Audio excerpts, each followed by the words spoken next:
साथियों, कर्नाटक में जो काज्वल, जो कि एच.डी. देवगौड़ा के परिवार से हैं और जो हासन से एमपी थे और अभी भी एमपी के प्रत्याशी थे, उनके बारे में जिस ढंग की कहानियां सामने आ रही हैं, जिस ढंग से महिलाओं के साथ उन्होंने दुर्व्यवहार किया, जिस ढंग से महिलाओं के साथ उन्होंने बलात्कार किए और दूसरे अपराध किए, कुकर्म किए, वो कहानियां हम सभी को विचलित करने वाली हैं। और बाकायदा उस व्यक्ति का पागलपन देखिए, उसने हर उसका वीडियो बनाया है और कहते हैं इस ढंग से लगभग 2000 वीडियो उसके द्वारा बनाए गए हैं। आप कल्पना कर सकते हैं उस व्यक्ति की मानसिकता, उस व्यक्ति का पागलपन या उस व्यक्ति का जिस तरीके का व्यवहार बच्चियों के साथ, महिलाओं के साथ, जिसके साथ भी रहा है। ठीक है, आप कल्पना कर सकते हैं कि वो कितना गिरा हुआ व्यक्ति है। और ऐसे व्यक्ति समाज में प्रतिष्ठा पा रहे हैं। ऐसे व्यक्ति अपने धनबल और भुजबल के आधार पर राजनीतिक क्षेत्र में भी एमपी बन रहे हैं और वो राज सत्ता का उपभोग कर रहे हैं।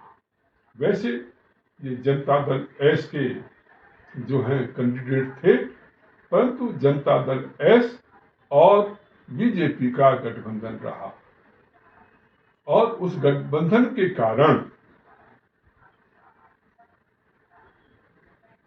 प्राइम मिनिस्टर मोदी जी स्वयं इसके प्रचार के लिए पहुंचे और इसको इंट्रोड्यूस कराया। इसके पक्ष में उन्होंने वोट देने के लिए अपील की,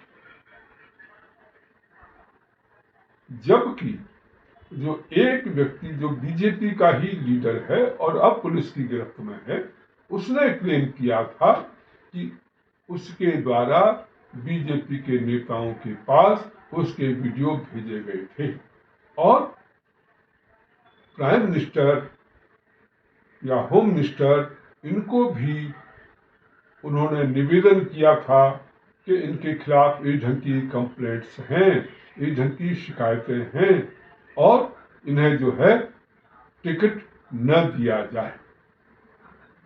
परंतु इस सब के बावजूद न केवल उनको टिकट दिया गया, बल्कि उनके उसमें प्रधानमंत्री मोदी जी उनके समर्थन में गए। तो ये अपने आप में बहुत ही अजीब सी घटना है कि जब पता है, बताया जा रहा है, तब भी आप उनके यहां जा रहे हैं। इसको क्या समझा जाए? मतलब वो अपनी 400 पार करने के धुन में इतने व्यस्त हो गए हैं या इतने मस्त हो गए हैं कि उन्हें ये दिखाई नहीं दे रहा कि कौन कैसा है, उनका प्रचार करना चाहिए नहीं करना चाहिए। साथियों, ये पहली बार नहीं है। आपको ध्यान होगा, हरियाणा के एक राम रहीम करके जो संत हैं, जिनके ऊपर बलात्कार और मर्डर के केस थे और जो सीबीआई कोर्ट में जिनके खिलाफ ये मर्डर और बलात्कार के केस चल रहे थे, उस सब के बावजूद बीजेपी के लीडर्स, इवन प्रधानमंत्री जी अमित शाह जी इनसे मिले थे और इसे बीजेपी के को समर्थन करने के लिए निवेदन किया गया था और उन्होंने समर्थन दिया था।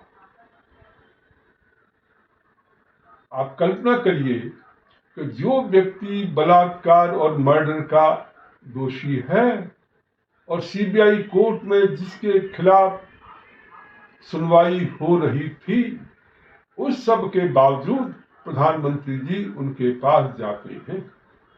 अर्थात उन्हें इस बात की चिंता नहीं है कि कौन कैसा व्यक्ति है, वो अपने राजनीतिक स्वार्थों की पूर्ति के लिए किसी भी हद तक जाने को तैयार हैं।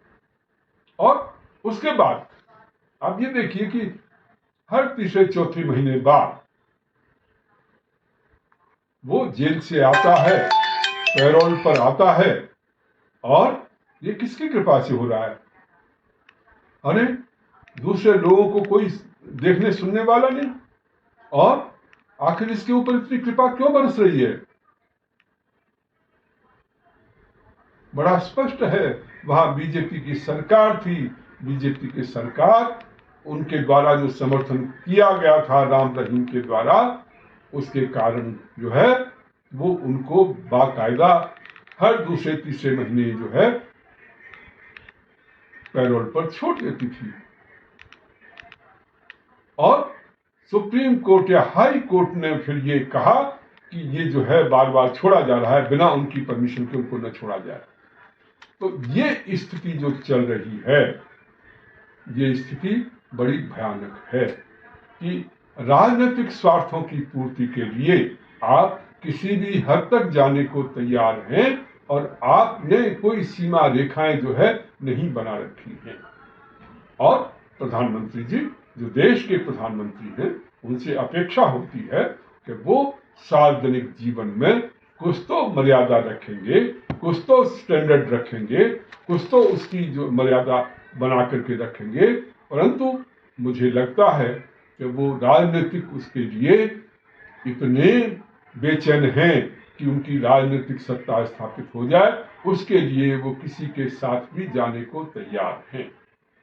तो ये स्थिति अपने आप में बड़ी भयावह है, और मैं अपने साथियों से अनुरोध करना चाहता हूं, साथियों, इस विषय में आप लोगों को अवगत कराएं, लोगों को जानकारी दें, लोगों को जागरूक करें कि किस प्रकार से राजनीतिक सत्ता के लिए बड़े से बड़े नेता किसी भी हद तक जाने को तैयार रहते हैं। आप इस वीडियो को शेयर करें अपने सभी साथियों के बीच में, अधिक से अधिकतम शेयर करें, YouTube पर भी शेयर करें, और फेसबुक पर भी शेयर करें, और ज्यादा से ज्यादा साथियों के पास भेजें। आप सभी का बहुत बहुत धन्यवाद।